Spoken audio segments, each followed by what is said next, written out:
Kemudian artinya untuk memetakan masalah dan sekaligus membagi tugas dari kementerian lembaga. Peninjauan lapangan semenjak November dan Januari dan seterusnya ini untuk melihat masalah di lapangan.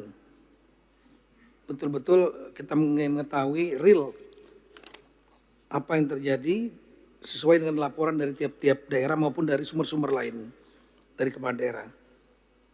Ini dilakukan oleh semua Satgas kami, kemudian Wakasatgas dan semua rekan-rekan menteri yang tergabung dalam Satgas semua turun. Kami laporkan bahwa progresnya dari progres yang sudah dilakukan oleh semua yang tergabung dalam Satgas, termasuk juga jajaran yang sangat penting yaitu TNI dan Polri di sana, kami sudah bisa memetakan sebagai berikut. Halaman 37. Untuk Provinsi Sumatera Barat ada 19 kabupaten kota, yang terdampak ada 16. Kami bisa nyatakan normal, tegas itulah 13 kabupaten kota atau lebih kurang 81%. Yang mendekati normal tinggal 1. Dan kemudian Sumatera Barat, tanah datar. Kemudian yang perlu atensi khusus ada 2, yaitu Kabupaten Agam dan Kabupaten Padang Pariaman. Ini yang mendekati normal ini dan atensi khususnya ada beberapa permasalahan nanti akan kami sampaikan. Untuk Sumatera Utara dari 33 kabupaten kota yang terdampak 18. 15 diantaranya sudah normal. Normal secara fungsional. Artinya jalan, jembatan bisa dilalui, logistik dan lain-lain, kami akan sampaikan variabelnya. 83%. Yang mendekati normal untuk Sumatera Utara tinggal 1 di Tapanuli Selatan. Kemudian yang perlu atensi khusus adalah Tapanuli Tengah yang kemarin banjir lagi dengan Tapanuli Utara. Kemudian untuk Provinsi Aceh dari 23 kabupaten kota yang terdampak 18, yang sudah normal penuh adalah 10 atau 56%. Yang mendekati normal ada 1, yaitu Benar Meriah. Kemudian yang perlu atensi khusus ini ada, saya ulangi Gayo Luas, ada 7, saya ulangi ada 7, yaitu yang pertama adalah Aceh Tamiang, kemudian Aceh Timur, Aceh Utara, Biren, Pidijaya. Itu yang di lowland. Yang di highland yang perlu atensi adalah Aceh Tengah dengan Benar Meriah. Dan ini adalah data variabelnya, variabel pemulihan. Kami membuat indikator pemulihan. Yang pertama adalah pemerintahannya. Apakah pemerintahan provinsi berjalan lancar, kabupaten, kota berjalan lancar atau tidak, kecamatan, desa, kelurahan. Dari hasil kami pengecekan dengan langsung para kepala daerah melalui Zoom meeting dan juga tim tentunya di lapangan. Untuk Sumatera Barat pemerintahan semuanya lancar, hijau. Layanan publik kesehatan, baik rumah sakit umum daerah maupun swasta di tiap-tiap kabupaten yang terdampak, puskesmas, klinik, alhamdulillah semuanya juga sudah beroperasional. Kemudian untuk sarana pendidikan, kami mencatat ada beberapa daerah yang memerlukan atensi, yaitu Kabupaten Agam, khususnya untuk TK, SD, kemudian SMA, SMK, madrasah dan pondok pesantren. Datanya lengkap kami memiliki di mana saja. Kemudian akses darat sangat penting sekali karena ini untuk mobilitas orang dan logistik. Jalan nasional semuanya sudah hijau, artinya bisa dilalui. Kemudian jalan provinsi juga sudah bagus, bisa dilalui. Tapi ada jalan kabupaten kota, khususnya di Padang Pariaman, dan ada beberapa jembatan, titiknya pun kami miliki datanya. Ini di Padang Pariaman dan Kabupaten Agam yang masih memerlukan atensi. Dan untuk ekonomi, pasar, restoran, warung, toko, hotel, penginapan, semuanya di daerah terdampak ini 16, semuanya sudah tidak masalah. Rumah ibadah masih ada persoalan masjid masjid yang rusak di Kabupaten Padang Pariaman. Kemudian untuk indikator yang sangat penting lainnya adalah hal-hal yang sangat mendasar untuk kehidupan, BBM, SPBU, semuanya lancar Sumatera Barat. Listrik semuanya lancar, hidup. PDAM ada 2 daerah, itu Tanah Datar dan Padang Pariaman yang memerlukan perbaikan karena jaringannya rusak. Kemudian internet, komunikasi semua lancar, gas LPG juga lancar. Kemudian ada tempat pembuangan sampah di Kabupaten Agam dan bank sampah. Sungai yang memerlukan penting untuk dibantu normalisasi adalah di Tanah Datar dan Padang Pariaman. Kemudian untuk Sumatera Utara 15 sudah normal, ada 1 kabupaten kota, saya ulangi kabupaten yang mendekati normal, yaitu Tapanuli Selatan. Tapanuli Selatan itu terutama ada akses jalan provinsi yang perlu diselesaikan. Ini mungkin PU, TNI, Polri, dan Antaran. Kemudian yang lain untuk menjadi atensi kita adalah Tapanuli Tengah. Tapanuli Tengah ini mulai ada kantor kecamatan yang rusak, di Tuka terutama. Kemudian ada puskesmas yang belum beroperasi penuh. Kemudian juga ada fasilitas pendidikan, khususnya SD. Nanti mungkin Pak Menteri Dikdesmen bisa menjelaskan akses darat. Karena kemarin banjir lagi. Itu mulai jalan provinsi, kabupaten kota, desa, dan juga jembatan. Yang belum yang terdampak kembali. Kemudian ekonomi untuk pasarnya berjalan, tapi ada restoran, warung, kedai, kafe yang juga terdampak. Ini dari Kementerian UMKM. Untuk rumah ibadah ada beberapa gereja yang itu rusak memang, perlu diperbaiki. Dan di Tapanuli Tengah juga listrik ada beberapa desa yang terdampak. Kemarin hujan juga di daerah sekitaran Tuka juga tempat yang kemarin itu juga listriknya padam. Tapi kami sudah menelpon langsung kepada Direktur PLN dan Danantara untuk segera bekerja keras untuk mengembalikan lagi. PDAM juga jaringannya ada yang rusak, Tapanuli Tengah, dan saluran internet karena listrik yang padam. Tapi gas LPG, SPBU, alhamdulillah lancar. Jadi Tapanuli Tengah menjadi atensi kita. Dan sungai Tapanuli Tengah ini juga, sungainya kemarin jebol lagi dan masih banyak sedimen. Menteri PU baru pulang juga dari kemarin dari sana dan perlu dibangun Sabodam namanya. Nanti akan mungkin bisa Pak Menteri PU bisa menjelaskan. Kemudian untuk Tapanuli Utara menjadi atensi juga bagi kami karena ada fasilitas pendidikan baik PAUD, kemudian SD, SMP yang masih masih terdampak meskipun sudah operasional.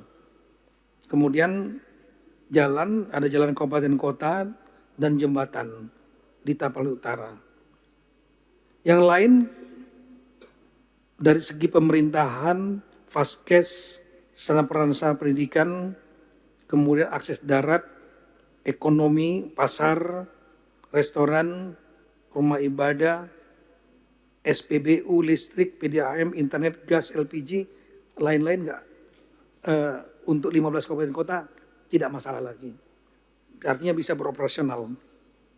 Untuk sungai ada 3 daerah yang perlu mendapat atensi. Karena ada sedimen di sana dan juga ada kayu, tumpukan kayu. Yaitu Tapanuli Tengah, Tapanuli Utara, dan Tapanuli Selatan di Garoga dan Batang Toru. Kemudian untuk Aceh sudah normal 10. Sebagaimana dalam data yang warna hijau artinya normal, yang hijau semua. Tapi yang ada kuningnya itulah perucatan. Mendekati normal 1 kabupaten kota, yaitu di Bener Meriah. Bener Meriah ini ada problema, yaitu jalan kabupaten kota dan jalan desanya yang bermasalah. Kemudian ada 7 kabupaten kota yang perlu atensi khusus.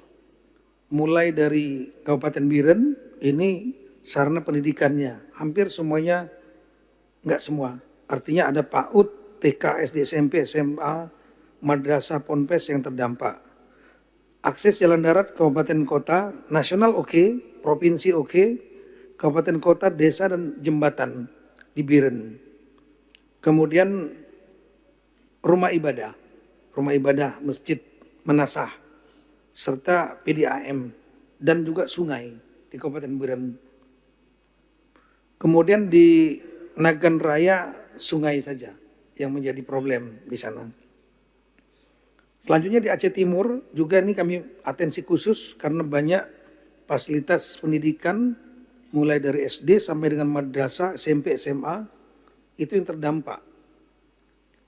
Aceh Tengah juga banyak perlu mendapat atensi, mulai dari ada kantor desa yang rusak, kemudian ada klinik, meskipun rumah sakit dan puskesmas sudah jalan, klinik yang rusak, belum beroperasi. Kemudian sarana pendidikan, baik TK, SD, SMP. Kemudian akses darat nasionalnya oke, provinsi oke, kabupaten desa oke, tapi ada jalan selangi jembatan. Jembatan di Aceh Tengah yang perlu perbaiki. Di samping itu ada satu lagi, yaitu fenomena adanya tanah yang amblas di sana, yang terus melebar. Kemarin memutus jalan kabupaten, dan kemudian Sutet tower tegangan tinggi, untung sudah dipindahkan oleh PLN. 150 meter dipindahkan, tapi 2 hari yang lalu tiangnya besarnya roboh. Tapi tidak mengganggu jaringan, karena jaringan sudah dipindahkan oleh PLN. Kami sudah menelpon dirut PLN sebelumnya, sehingga langsung dipindahkan. Sehingga tidak menghambat listriknya. Kalau seandainya putus saat itu belum masuk dan belum diperbaiki, belum dipindahkan, maka 2 kabupaten itu menjadi total gelap, blackout, yaitu Aceh Tengah dan Bener Meriah. Kemudian untuk ekonomi, pasar di Aceh Tengah buka, bagus, Takengon nggak masalah, kotanya pun tidak masalah.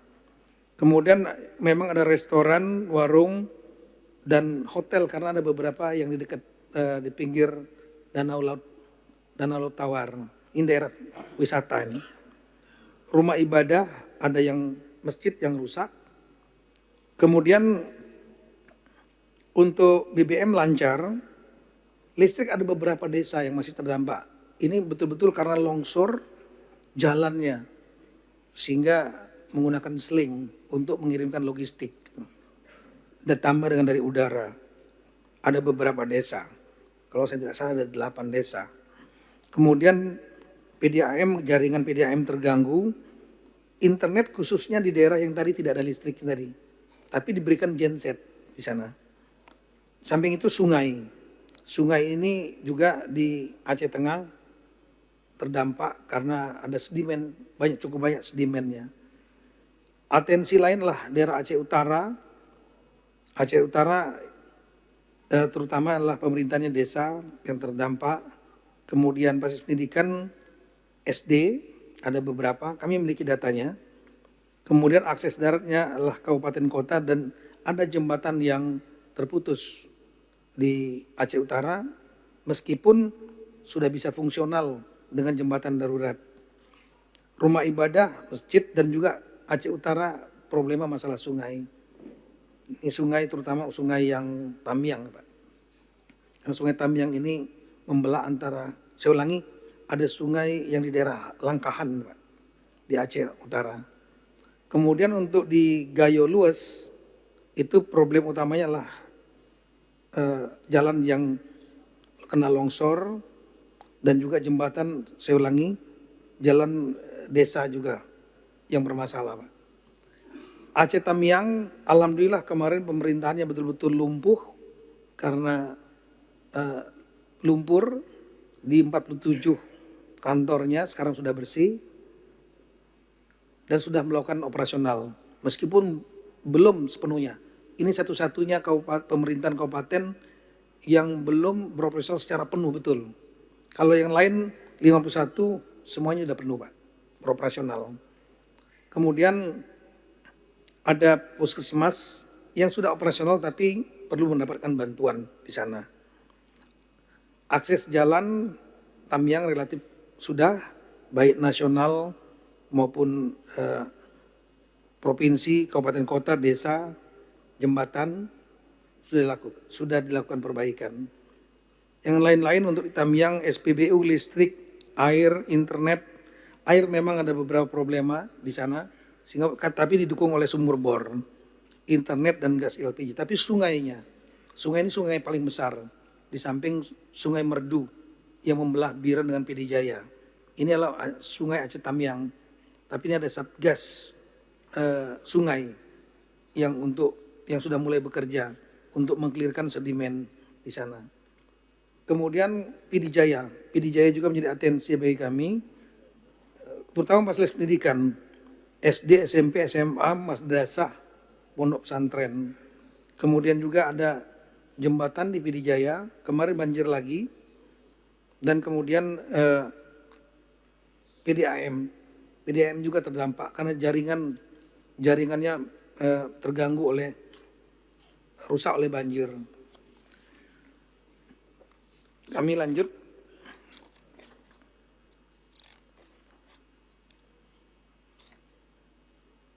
Di halaman 45, operasi pembersihan lumpur kita sudah datakan. Untuk di Aceh itu ada 297 titik yang sudah selesai dikerjakan, 198 titik yang masih dalam proses, ada 99 yang perlu kerja keras di sini. Sumatera Utara ada 11, 8 sudah selesai, tinggal 3 titik terutama di Tapanuli Tengah. Kemudian di Sumatera Barat 29 titik pembersihan lumpur, semua sudah selesai dikerjakan. Jadi total ada 337 titik pembersihan lumpur, sudah dikerjakan 235, 70%. Tapi masih ada 102 lagi yang perlu dikerja keras, 30%. Jadi sudah lebih kurang 70%. Personel sekarang masih existing TNI, Polri dan dari pemerintah. Ini non relawan ini. Itu ada 56.331. Kita juga menghormati kerja dari teman-teman relawan cukup banyak, dari Dompet Duafa, dari PMI dan lain-lain yang ketemu di lapangan. Sungai ada dikerjakan oleh pusat ada 38. Saya ulangi, 79 terdampak, 38 dikerjakan oleh pusat, 48,1%. Sedangkan daerah ada 43 sungai yang dikerjakan, itu 16 yang baru dikerjakan. Rincian juga paling banyak adalah di Aceh.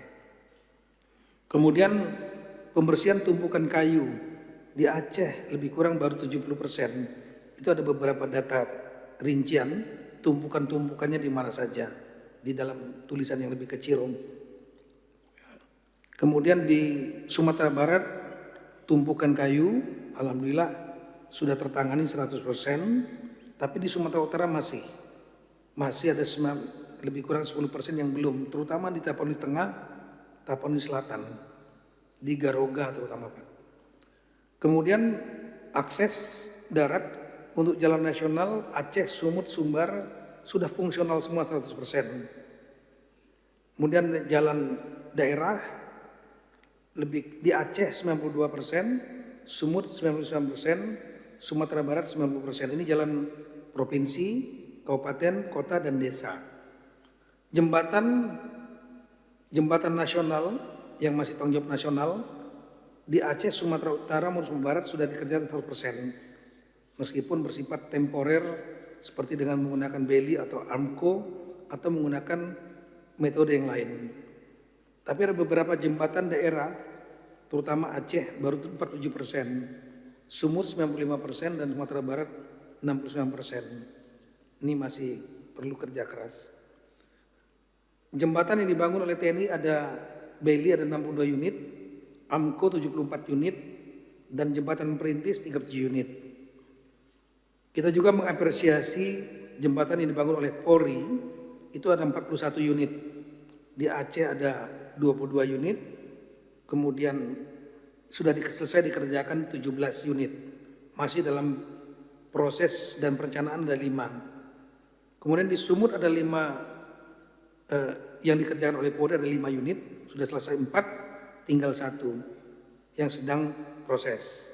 Kemudian di Sumatera Barat ada 14 unit jembatan oleh Polri, 10 unit sudah selesai dikerjakan dan masih ada sisa 4 unit, jadi sudah 71%. Dukungan alat berat memang paling banyak kita fokuskan adalah di Aceh, 1358. Total alat berat yang masih ada bekerja 2185. Pengungsi di Aceh paling banyak yang dari tenda, itu 12.144. Kemudian yang di Sumut ada 850 dan semuanya ada di Tapanuli Tengah. Di Sumbar alhamdulillah tidak ada lagi yang di tenda.